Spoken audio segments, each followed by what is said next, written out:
Welcome to the Unitarian Church of Los Alamos and this video worship for Sunday, March 21st, 2021.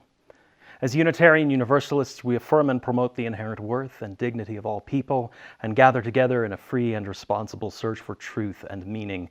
Whoever you are, whomever you love, wherever you are at this minute, wherever you are on your life's journey, you are welcome to be a part of this community. I invite those of you who are new to us, who are coming to us for the first time through these video worship services, to take some time to connect with us on Facebook, either on our page or at our virtual fellowship hall group. Take a moment to sign our virtual guest book so we can help you stay in touch with what is going on here at the church. And of course, anytime, email me with any questions you might have about our community and what you've experienced during these services on YouTube. All the links for those are found in the service notes below this video.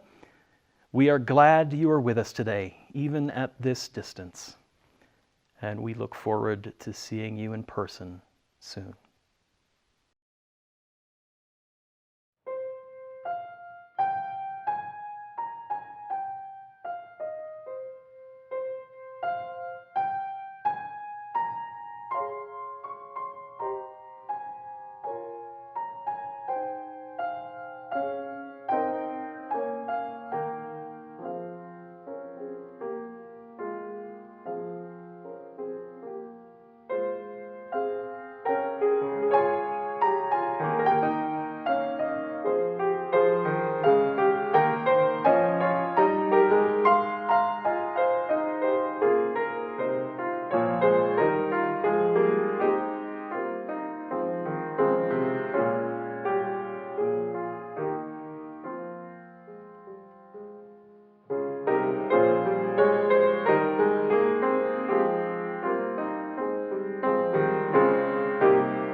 Bring who you are as you enter into this time and this place.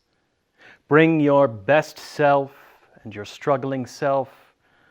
Bring your mistakes and your triumphs. Bring your shortcomings and your recommitment to good. Bring yourself here and open your heart to beauty, to truth, to the door that is open to the presence of the holy. Here in this church, we are trying to walk together on the peaceable way, trying to hammer out division and hatred and all that separates one from another. We try, and we will fall short, but held in love, we try again. We come together this morning as a church to bow our heads in prayer, to raise our voices across the distance, to remember our promises and vow to live by them once again. Come, let us worship together.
Love is the doctrine of this church, the quest for truth is its sacrament, and service is its prayer. To dwell together in peace, to seek knowledge in freedom, to serve life in fellowship, to the end that all souls shall grow in harmony. Thus do we covenant with each and with all. For all our joys, all our sorrows, whether we share them with one another or hold them close to our hearts, let us be together in a moment of silence.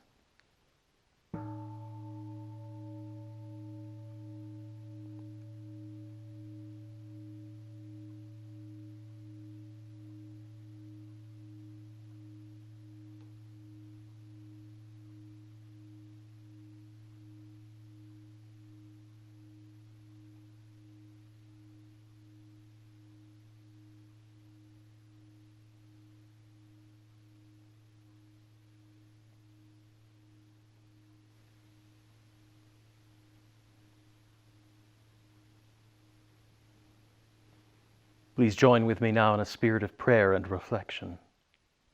Eternal and beloved, gracious source of all life and all love, we are grateful today for this time out of time which we have set apart so that we might become more fully present to our own selves, to our communities, to that which we call holy. May our joys be celebrated together, our wounds be healed together, our hearts be opened together. Spirit, we arrive in this moment once again brokenhearted. We grieve with our LGBTQ family, feeling the effects this week of a spiritual violence done in the words of religious authorities. You are loved, and you are worthy of the gifts of life because you live. We grieve with the people of Atlanta and with the Asian American community and the Pacific Islander communities across this country who have suffered deadly violence done in the name of so much hatred. We grieve for their families and for their loved ones and for them. Yelena, Ashley, Young, Gonzalez, Paul Andre Michaels, Xiaojie Tan, Hyunjung Grant, Daoyo Feng, Soon Chung Park, Young A. Yue, Suncha Kim. They were loved, and their lives were worthy of the gifts of life because they lived. In naming their worth and speaking their names, may we find in ourselves the courage and the resolve to speak and to act in the name of unbounded love in the continuing face of hatred and fear. May we be blessed by compassion as we face our grief and our pain this week. May we be blessed with the courage to help us live with the fear of losing and the sorrow of loss. Let us reach out this morning to all those among us who need to feel the warmth of love in their lives. Bless this community and keep us ever mindful of the powerful possibilities of love as we walk through all the seasons of our lives. All this we pray in the names of those known and unknown, present and absent, remembered and forgotten, in the names of all the helpers of humankind.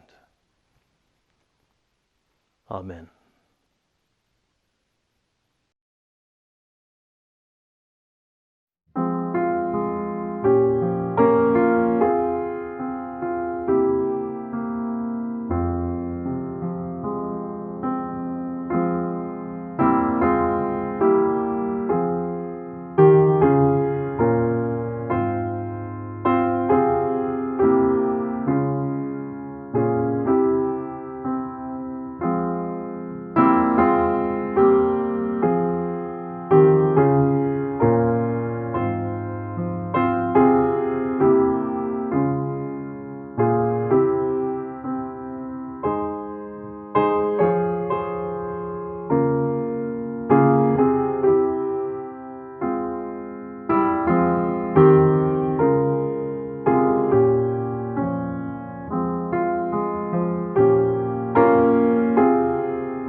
This is George Takei on May 16, 2008, as he got married to his longtime partner, Brad Altman. Mr. Takei had been a fierce advocate for gay rights and marriage equality.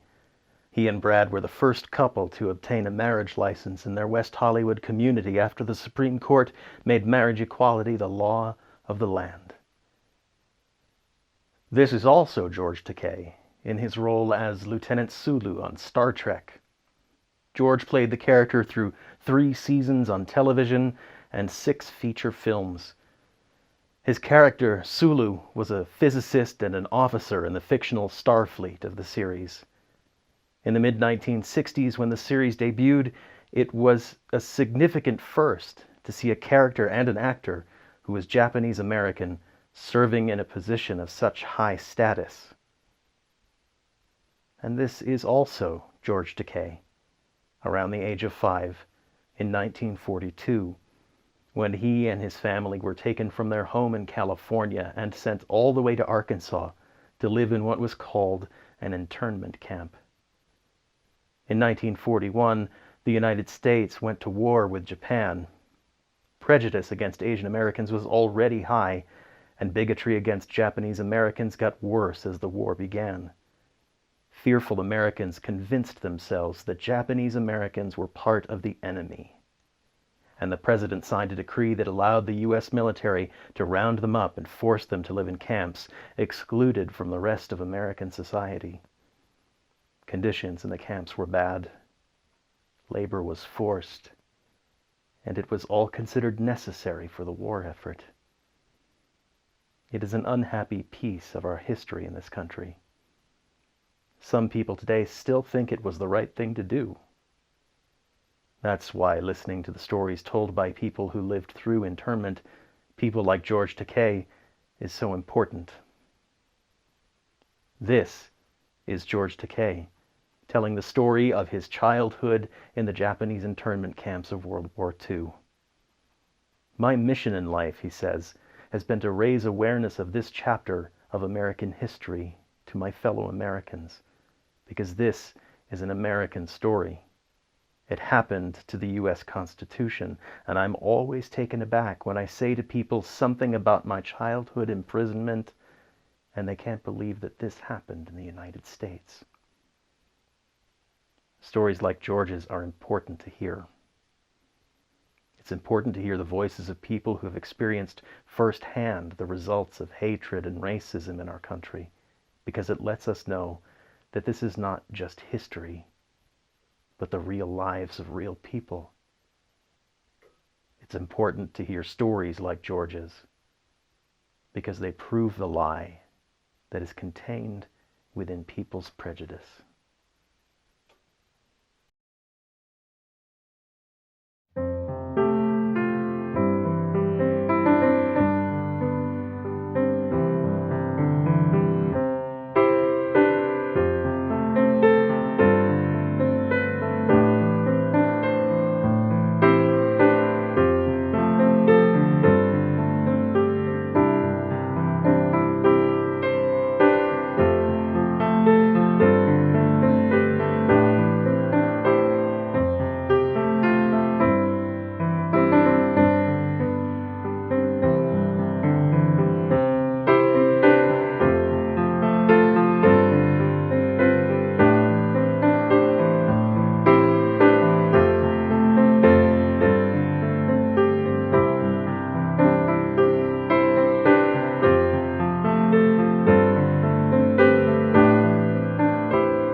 Our reading this morning comes to us from the Reverend Amy Petrie Shaw, my colleague in Des Moines, Iowa. I have a voice. It is a small voice, perhaps, but it will not be silenced. When you call for black people to be beaten and excluded and even removed, I will say no. When you attempt to silence Latinx voices, I will say no. When you mock the disabled and threaten the oppressed, I will say no. When you shout your plans for exclusion and division and terror over and over again, I will say no and no and no. If you build a wall, I will stand in the way of your builders. If they knock me to the ground, I will lie in their path. If you come for my Muslim siblings, I will force you to take me first, and I will not go quietly. I will say no. If you ask that they register, I will be Muslim or Jewish or black or Baha'i, and I will be at the head of the line over and over with each thing that you do. You will hear my voice ringing in the stillness, saying no.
The mass shootings in Atlanta this past week have left us reeling, have left us crying and hurt, and have left us debating what could have caused all of this, and have led us to engage, and I say this as the collective national us, in the national pastime of finger pointing, of trying to ascertain which one of the myriad ongoing dysfunctions of our society was the cause of this horrible event.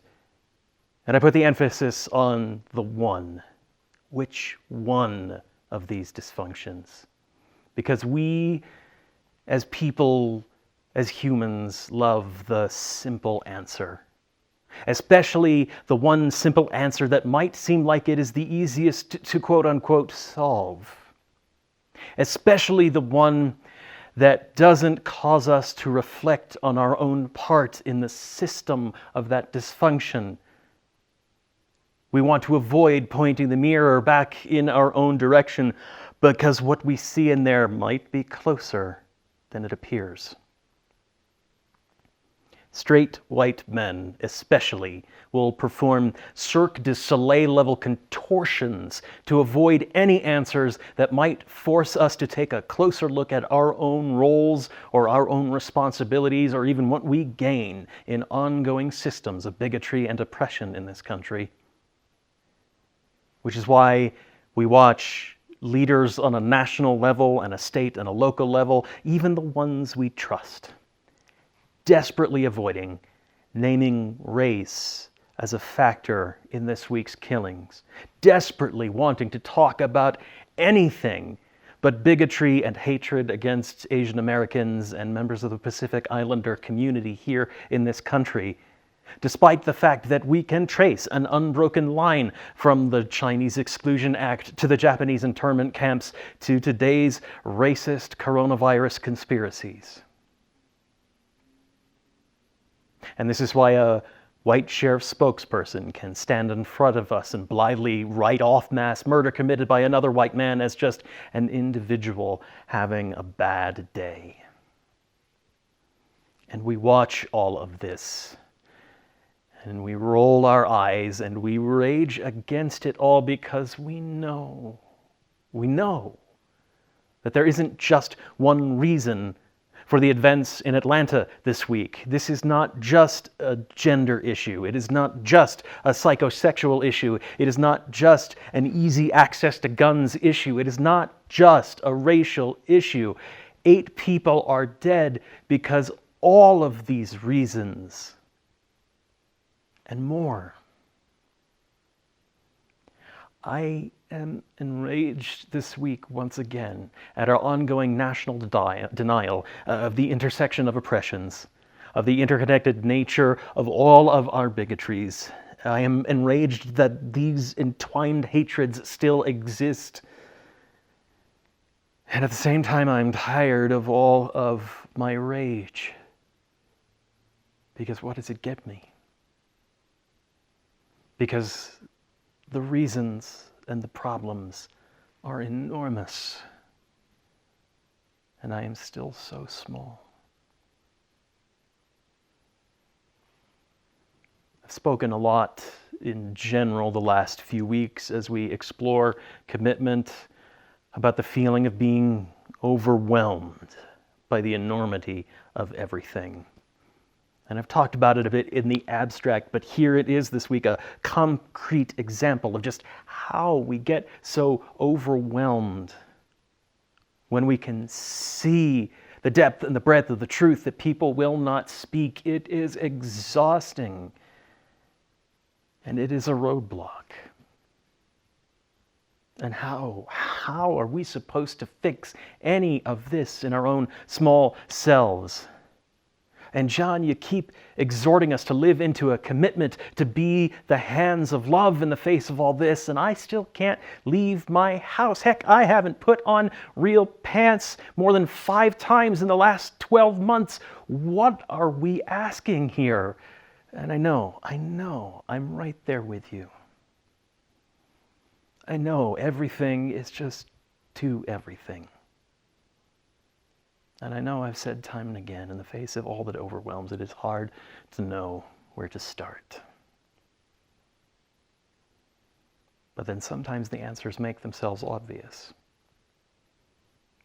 A few nights ago, Jess reminded me of events that took place in one of the local Facebook groups last year, not long after the start of the pandemic. Announcements were going around for another Science on Tap event. It was to be led by a scientist from the laboratory who comes from China, and the first comment in one of the local groups under that Science on Tap announcement said simply, "What is Los Alamos bringing coronavirus this way for?" Now that's just dumb. Let's be honest. But it's also troubling. And this person was, rightly so, dragged up and down Facebook, back and forth, for their blatant bigotry in the moment. And that is something we can do. People said no in that moment. Now, I know it's easy to write this off as an isolated incident just a year ago, but it happened here. Someone absorbed the big lie, someone absorbed and took in the message of the big hate, and they made it manifest in small ways in our community. It happened here. And it still happens here in our community on our own little mesa tops. The evidence abounds. I know if you're like me, you live by a rule that says do not read the comment section, but I also know if you are like me, you break that rule constantly because sometimes it is hard to look away. And if you read the comment sections in the local Facebook groups or any of the other local social media, you will know far too intimately sometimes that the big hates of the world manifest in small ways right here amidst our own neighbors.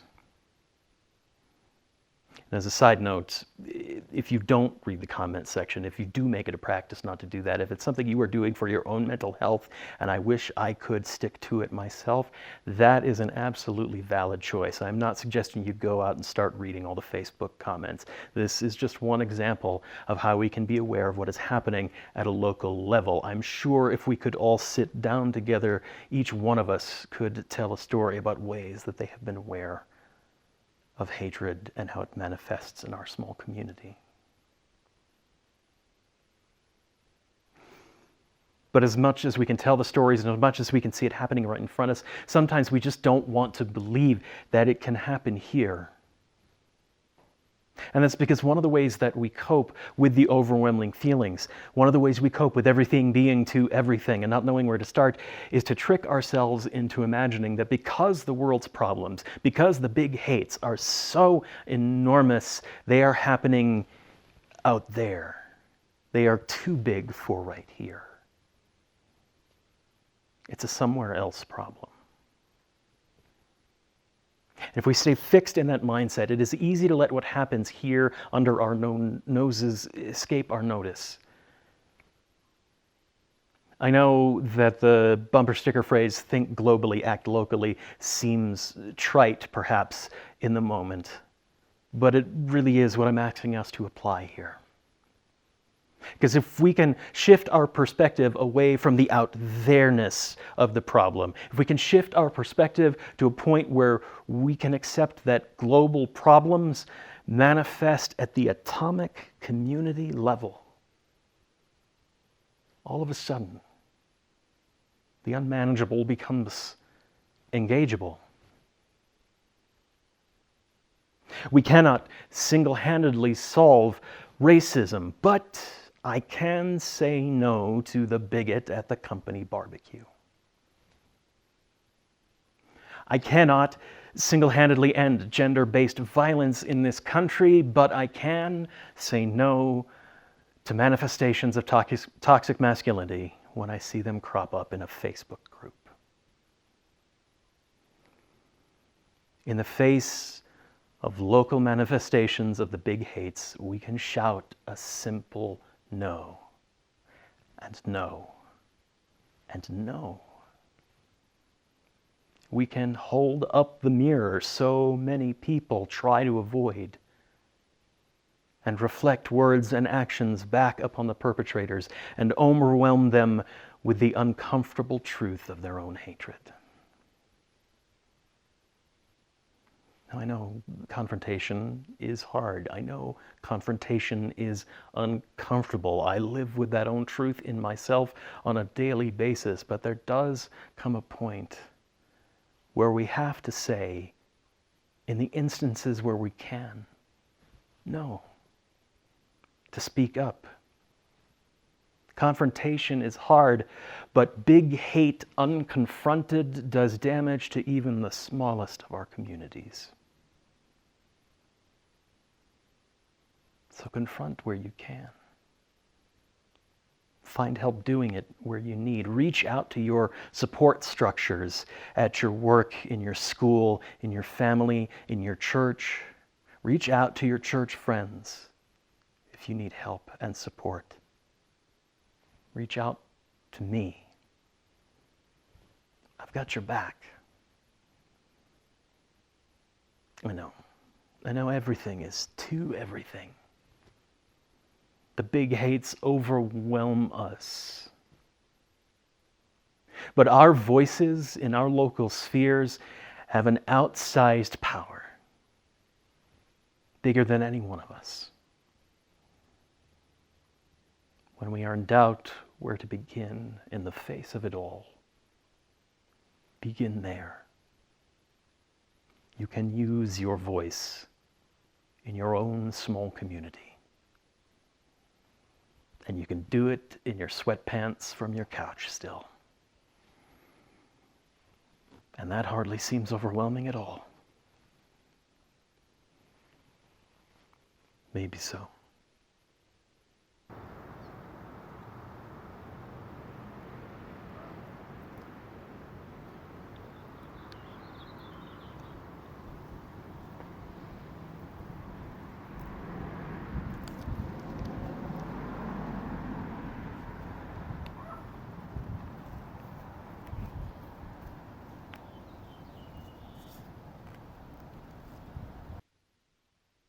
Just one announcement before we end this week's service. A few weeks ago, you saw the video message from our steward this year, Teresa Cull, announcing the opening of this year's annual canvas for our general budget for the next fiscal year. And by now, most of you who have given before should have received your pledge materials in the mail. I want to remind you today that those pledge forms are due back into the church office on March 28th. That is 1 week from today on Sunday. We need those back as soon as possible so that we can finish finalizing our budget for the 2022 fiscal year before we gather together and approve it at our annual meeting on May 23rd. Now, we've asked you for a considerable stretch this year to help us meet the challenges of the coming year and for the years after that. And we are hoping that as many of you as possible can help us meet this challenge. If you have already turned in your pledge, thank you so much for your promptness. If you have not yet but are still planning to make a gift at any level at all, even if you cannot make the stretch we are asking, we give our deepest thanks to you for your continued gifts to us. If you have not given to the church before and are considering it, please contact the church office, and Susanna No, our administrator, will be happy to get you set up with this year's pledge materials. Once again, those materials are due back into the church office by Sunday, March 28th. If you do this, you will avoid a phone call from one of our board members. Thank you, and thank you, and thank you for your continued generosity this year. For the month of March, 100% of our weekly offerings will be given to Tierra del Oro, a migrant shelter in Puerto Palomas, Mexico. Tierra del Oro is a small, short-term shelter for asylum seekers. All monies collected this month will be sent to the UU Social Justice Network at the Unitarian Universalist Fellowship of Silver City, New Mexico, who are working to deliver supplies and funds to the shelter each week. Please use the Givelify app on your mobile device to make your donation, or use the link in the service notes below. Please use the Givelify app on your mobile device to make your donation, or use the link in the service notes below. May what you give bring you joy.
Friends, may life bless us and keep us. May the light of life shine upon us and out from within us and be gracious to us and bring us peace. For this is the day. This is the one wild and precious life we have been given. So let us all find a way to rejoice and be glad in it. Go in peace.